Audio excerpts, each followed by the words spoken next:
saya Nur Sazwani binti Muhammad Junadi. Saya Muhammad Naim bin Muhammad Zamzuri.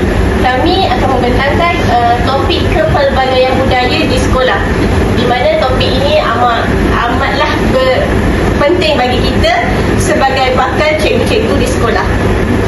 Okey. Next. Sebelum saya teruskan dengan lebih dalam untuk mengenai topik ini, saya akan tunjukkan kepada semua sedikit video tayangan dan diharap anda memahami video apa yang saya tunjuk.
Bagus, Wanda.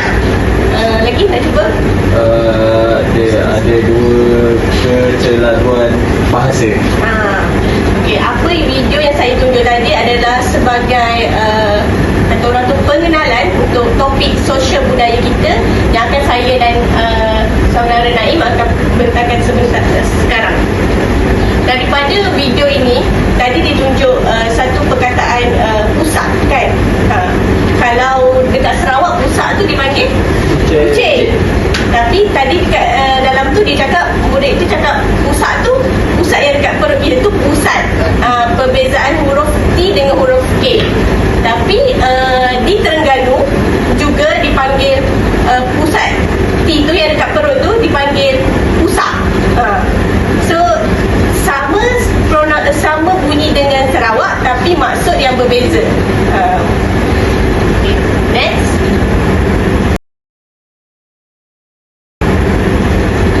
Okay, kita pergi kepada pengenalan apa itu kepelbagaian sosial budaya. Sebenarnya saya akan terangkan dulu maksud sosial itu apa, budaya itu apa. Sosial itu adalah masyarakat sekeliling di mana interaksi antara manusia dengan manusia, dan budaya adalah bermaksud latar belakang yang berbeza, etnik yang berbeza, kaum yang berbeza. Apabila digabungkan dia menjadi sebagai sosial budaya, bermaksud berlainan budaya dan kaum, berlainan budaya, agama, kaum. So dekat pengenalan ini dia mengatakan kepelbagaian sosial budaya di sekolah bermaksud sekolah menjadi tempat pertemuan pelbagai budaya seperti Melayu, Cina, India dan etnik lain di Malaysia yang masing-masing membawa identiti dan tradisi tersendiri. Maksudnya dekat sekolah kita akan berjumpa dengan pelbagai jenis murid-murid yang berlainan, kaum, bangsa dan etnik lah. Contoh ada bangsa Melayu, Cina dan India. Di sini diorang berkumpul di sekolah dan sebab itulah dipanggil satu masyarakat. Sebab sekolah, bila kat sekolah adanya murid, adanya guru, adanya pentadbiran, itulah dipanggilnya sosial budaya, community. Dan community itu akan jadikan ia sebagai pelbagai sosial budaya yang akan terbentuk di sekolah.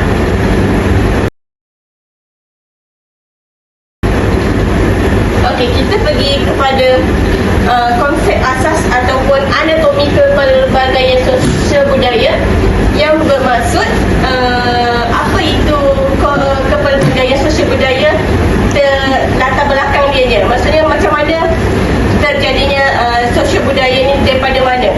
Yang pertama dia ada tiga, iaitu trust identity, dia ada latar belakang kedudukan, dia ada amalan dan nilai. Kita pergi satu persatu. Yang pertama bermaksud trust dan identity. Apa maksud trust dan identity? Adalah merangkumi variasi dalam kaum, budaya, agama dan bahasa ibunda. Maksudnya di sini keluarga. Maksudnya keluarga yang berbeza, keluarga Melayu, keluarga India, Cina, agama yang berbeza. Dekat situ dia cakap trust identity. Maksudnya kita boleh tahu, okey, pelajar tu berbangsa Melayu, kita tahu dia berasal daripada keturunan Melayu lah. So yang kedua adalah latar belakang kedudukan, iaitu ditakdirkan oleh standard sosio-ekonomi dan akses kepada peluang. Maksudnya latar belakang kedudukan ini mengenai pendapatan keluarga itu sendiri, kemampuan keluarga. So, ada keluarga yang B40, ada keluarga yang T20, di mana keluarga yang B40 ni lebih berkemampuan, T20 ni lebih berkemampuan dengan keluarga T20. Okey, untuk amalan dan nilai pula, ia mempengaruhi cara komunikasi, gaya pembelajaran dan sistem kepercayaan tradisi. Ini amatlah kita nampak dengan lebih jelas kerana Melayu, Cina, India mempunyai amalan dan nilai masing-masing. Kita agama Islam, kita Melayu, kita ada adat resam kita macam mana, Cina macam mana, India dan macam mana. Contoh, kita Melayu, kita punya adat kita, kalau hari raya kita berbaju kurung, kalau Cina Cheongsam, kalau India sari, dan juga apa panggil lelaki tu dhoti. Okey. Apabila diadakan satu majlis di sekolah, cikgu-cikgu akan meminta murid-murid untuk memakai dengan pakaian seragam sekolah dan pakaian mengikut bangsa masing-masing. Dan di situ kita boleh nampak kepelbagaian budaya kat situ. Tapi dia cakap kat sini, kelas matlamat dia berasaskan hormat menghormati, penerimaan, perbezaan dan kesaksamaan peluang pendidikan.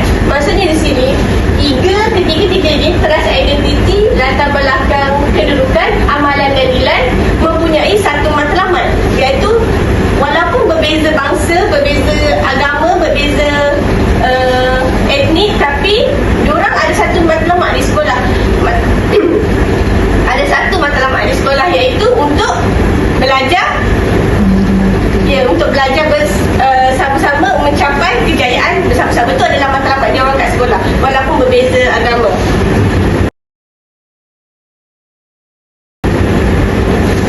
Okey, next adalah faktor-faktor yang mempengaruhi kepelbagaian sosial budaya di sekolah. Di sini menunjukkan peta ekosistem murid yang terbagi kepada 3 faktor, iaitu ada dalaman, ada pertengahan, ada luaran. Apa yang dimaksudkan dengan dalaman tu? Dalaman tu adalah keluarga dan sosio-ekonomi. Yang pertengahan adalah agama, budaya dan bahasa. Dan yang ketiga adalah persekitaran komuniti. Maksud keluarga dan sosio-ekonomi adalah tahap pendidikan ibu bapa, nilai yang diterapkan di rumah, tahap pendapatan keluarga dan akses kepada sumber pembelajaran. Maksudnya tahap pendidikan ibu bapa tu, ada ibu bapa yang berpendidikan lebih tinggi, ada ibu bapa yang berpendidikan rendah. So di sini kita boleh nilai ibu bapa yang berpendidikan tinggi tu dia lebih pandai menguruskan anak-anak diorang, dan ibu bapa yang kurang pendidikan, yang kurang berpendidikan, cara diorang mengurus atau mengajar anak-anak kurang berbeza dengan ibu bapa yang berpendidikan tinggi. Itu juga daripada sosioekonomi. Ada ibu bapa yang B40, ada ibu bapa yang T20. Ibu bapa yang T20 dia boleh menghantar anak-anak beliau ke kelas tambahan yang lebih mahal dengan diajar oleh guru-guru yang lagi mahir dan pakar. Berbeza dengan murid-murid yang keluarga dari B40 di mana mereka kurang berkemampuan untuk pergi ke kelas tambahan. Di sini kita boleh nampak perbezaan dari segi pembelajaran murid-murid itu. Okey, kita pergi kepada faktor yang kedua adalah mengenai agama, budaya dan bahasa, iaitu dari segi amalan tradisi, cara berfikir dan bertindak serta penggunaan bahasa ibunda berbanding bahasa pengantar sekolah. Okey, kita boleh tengok ada murid Cina, murid Melayu, murid India. Murid Cina apabila berada di sekolah dia boleh berbahasa Melayu, tetapi apabila dia balik ke rumah dia cakap balik bahasa Cina dia.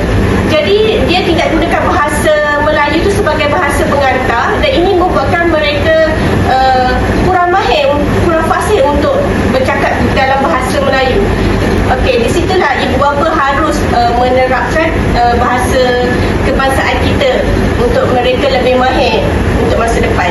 Okey, faktor yang ketiga ataupun faktor yang terakhir sekali adalah faktor luaran, iaitu persekitaran komuniti, bermaksud realiti kehidupan bandar berbanding luar bandar dan corak pengaruh rakan sebaya. Okey, pengaruh rakan sebaya, setiap murid kita tengok ada kawan di sebelah dia kan. So kalau dia pilih kawan yang baik, so kawan yang sentiasa tengok buku, so dia akan ikut kawan dia untuk tengok buku. Kalau dia pilih kawan yang suka main bola, dia akan pergi cepat untuk bermain bola. Itulah yang dipanggil pengaruh rakan sebaya. Contoh lagi, seorang murid dari keluarga berpendapatan tinggi di bandar mungkin mempunyai akses internet yang pantas untuk belajar, manakala murid dari luar bandar mungkin lebih bergantung kepada buku teks dan tunjuk ajar guru sahaja untuk mereka belajar.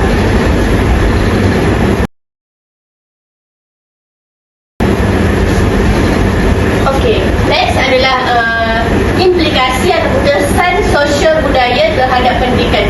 Setiap perkara yang berlaku mesti ada kesan. So, tidak lupa juga untuk sosial budaya ni. Dia ada kesan, dia ada kesan positif, dia ada kesan negatif. Kita tengok kesan positif dulu. Apa yang dimaksudkan dengan kesan positif? Positif yang pertama adalah dia membentuk jati diri dan sasiah pelajar. Contoh, nilai seperti hormat, disiplin dan kerjasama dipupuk melalui budaya masing-masing.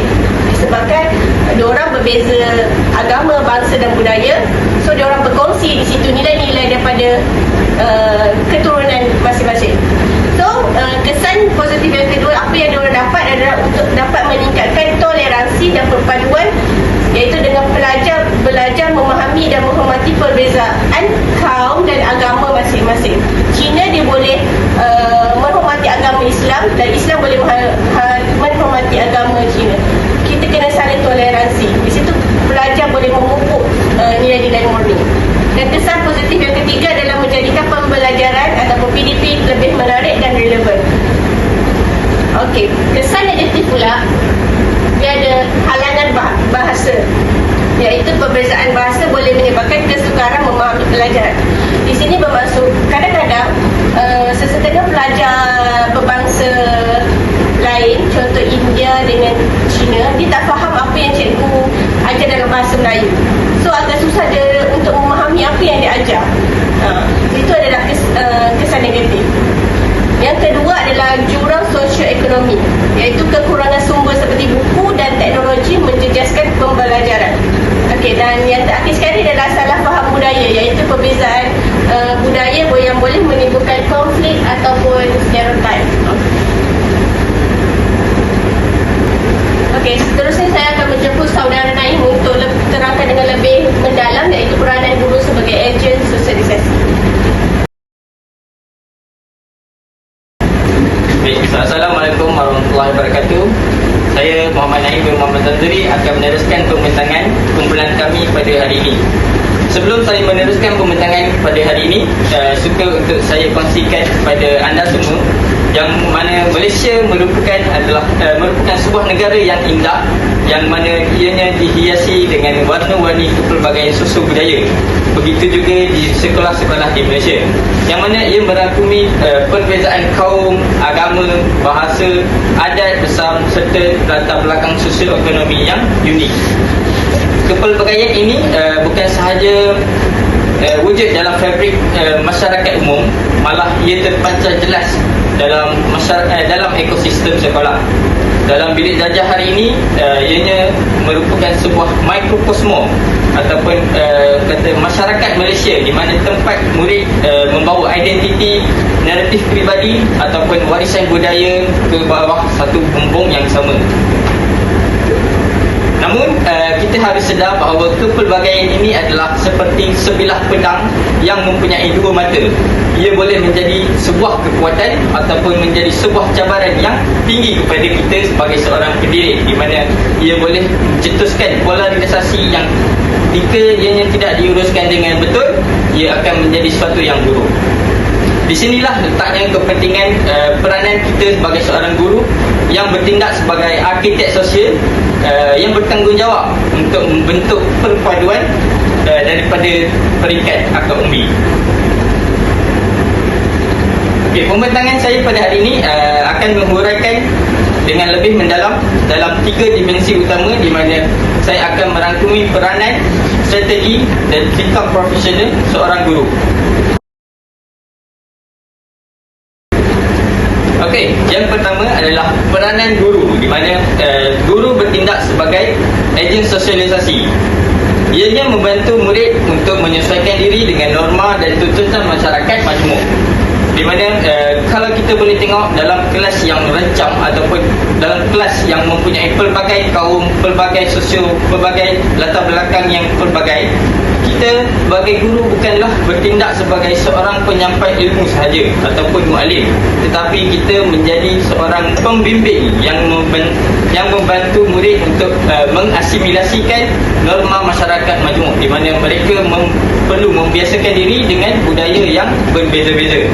Sebagai contoh, kita sebagai seorang guru tidak hanya mengajar teori, tetapi kita lebih untuk menjelaskan sensitivity practical, yang mana seperti pantang larang ketika jamuan raya diadakan. Contohnya, kita sebagai seorang guru, kita perlu memberitahu murid-murid kita ada makanan yang haram dan ada makanan yang halal, dan kita perlu memberitahu bagaimana adab pemakaian pada hari perayaan tersebut, di mana sebagai itu tidak menunjukkan diskriminasi, tetapi untuk menghormati setiap kaum ataupun setiap kepelbagaian etnik dalam ekosistem sekolah. Ini bukan sahaja untuk menunjukkan tentang makanan, tetapi ia untuk menanam benih ataupun menunjukkan penghormatan antara budaya, ataupun kita boleh sebut sebagai cross culture aspect. Yang seterusnya, sebagai seorang guru, kita berperanan sebagai jambatan komuniti, di mana ianya menjadi penghubung antara dunia kecil murid dengan realiti masyarakat luar. Sebagai seorang guru, dalam jambatan komuniti ini kita boleh aplikasikan, di mana kita sebagai seorang guru boleh mengintegrasikan isu semasa seperti sambutan perayaan juga, ataupun tradisi masyarakat yang kian dilupakan ke dalam sesi refleksi ataupun sesi PDP di sekolah kita. Dengan membawa elemen luar ke dalam kelas ataupun ke dalam PDP, kita akan menjadikan murid-murid kita tidak merasa terasing. Contohnya, Melayu, Cina, India, mereka akan lebih dekat dengan budaya masing-masing dan budaya rakan-rakan mereka, yang mana identiti mereka ataupun identiti mereka, rakan mereka akan mereka lebih kenal dan merasa bangga dengan kepelbagaian yang ada. Seterusnya, membentuk nilai, di mana guru menerapkan nilai moral, toleransi dan sikap empati dalam interaksi harian. Melalui interaksi harian, kita sebagai seorang guru boleh menanam nilai empati secara organik ataupun secara semula jadi. Saya suka untuk kongsikan satu senario di mana apabila berlakunya satu konflik ataupun salah faham yang menyentuh sensitiviti kaum contohnya, kita sebagai seorang guru tidak haruslah mengelak untuk mengambil bahagian dalam perkara tersebut. Bukan mengambil bahagian untuk mengeruhkan lagi keadaan, tetapi kita sebagai seorang guru perlu membantu untuk menyelesaikan isu tersebut. Sebaliknya, dengan menggunakan momen tersebut sebagai satu momen yang teachable ataupun momen untuk mengajar teknik menyelesaikan konflik secara harmoni dengan melihat sesuatu situasi isu itu melalui perspektif orang lain. Maksudnya, kita sebagai seorang guru bertindak sebagai orang tengah, kita tidak bias kepada mana-mana pihak dan cuba untuk menyelesaikan isu tersebut dengan lebih berkesan dan harmoni.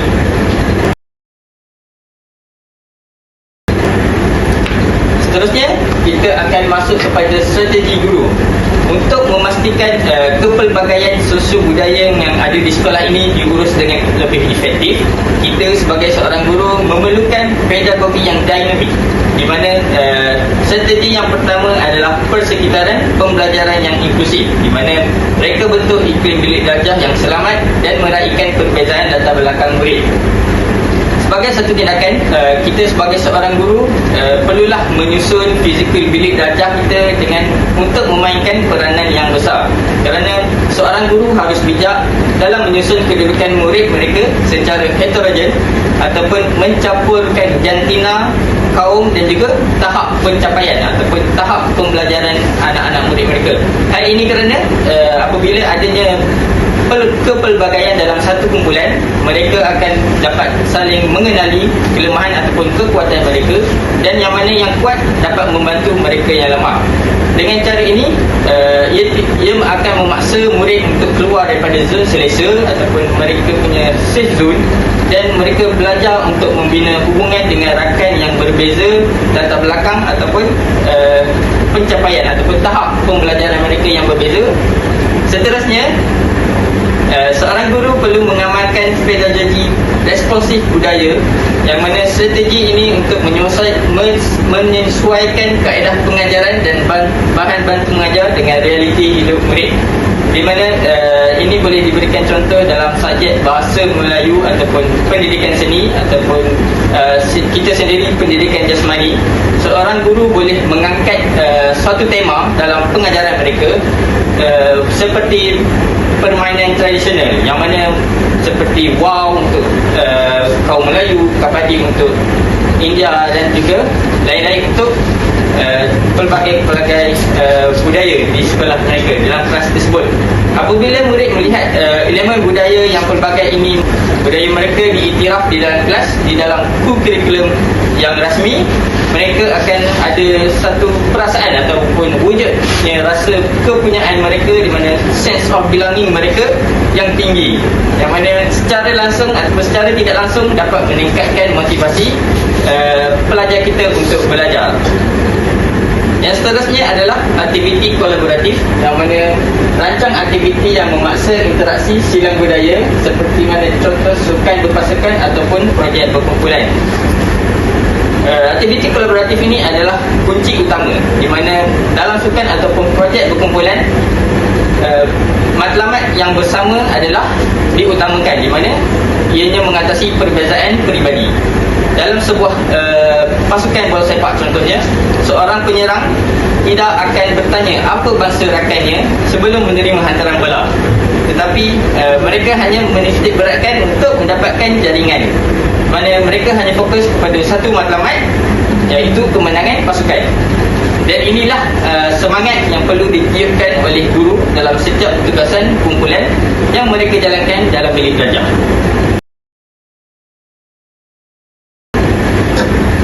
Seterusnya, kita akan masuk kepada sikap profesional guru. Walaupun adanya kita ada peranan yang baik sebagai seorang guru, segala strategi yang canggih ini tidak akan bermakna tanpa sikap profesional yang tulus daripada seorang guru. Seorang guru mestilah menjadi sebuah manifestasi kepada nilai keadilan dan kesaksamaan, di mana ianya melaksanakan pengajaran dan penilaian tanpa prejudis atau pilih kasih terhadap mana-mana kelompok.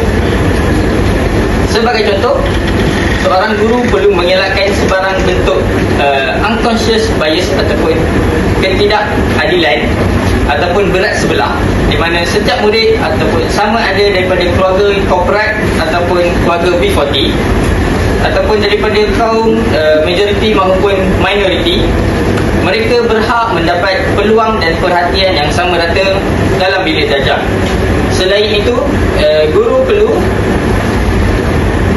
menunjukkan sikap hormat budaya kepada murid-murid mereka.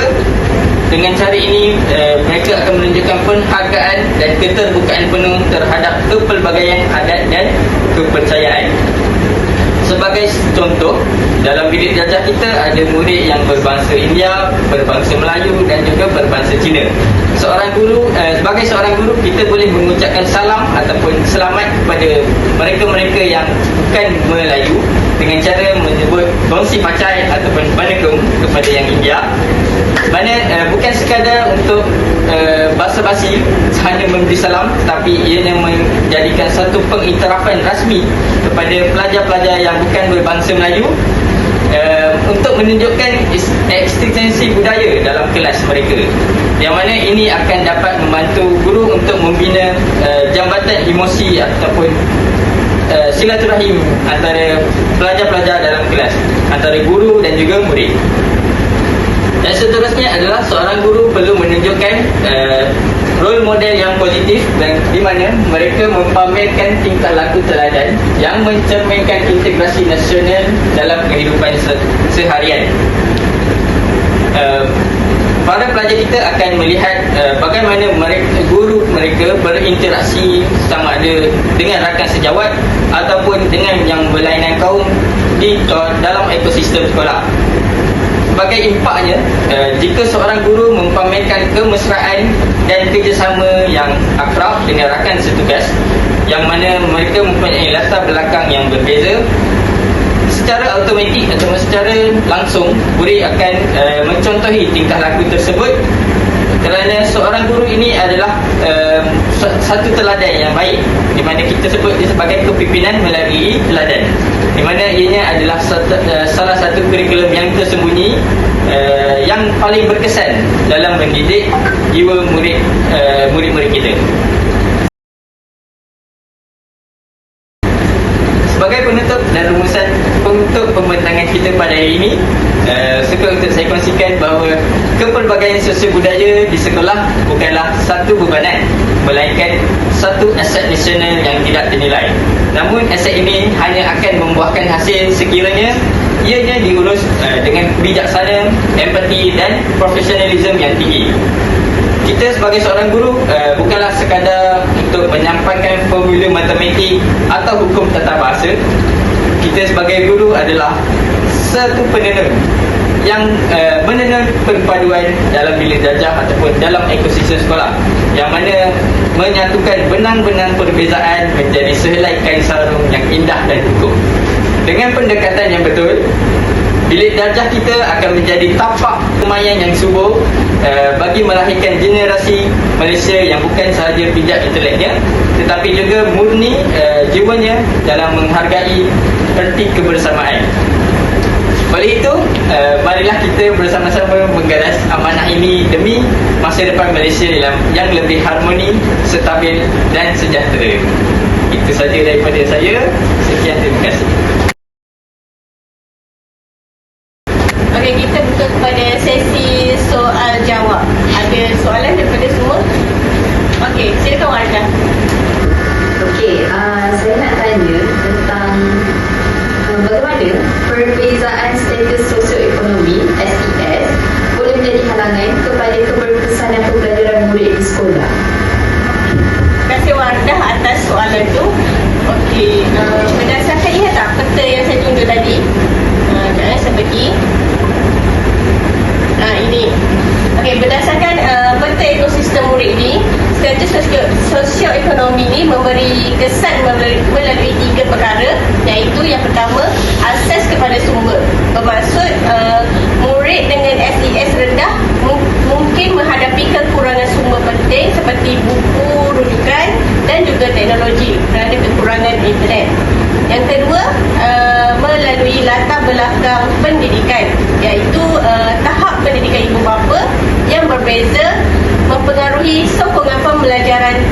dan diterima murid di rumah.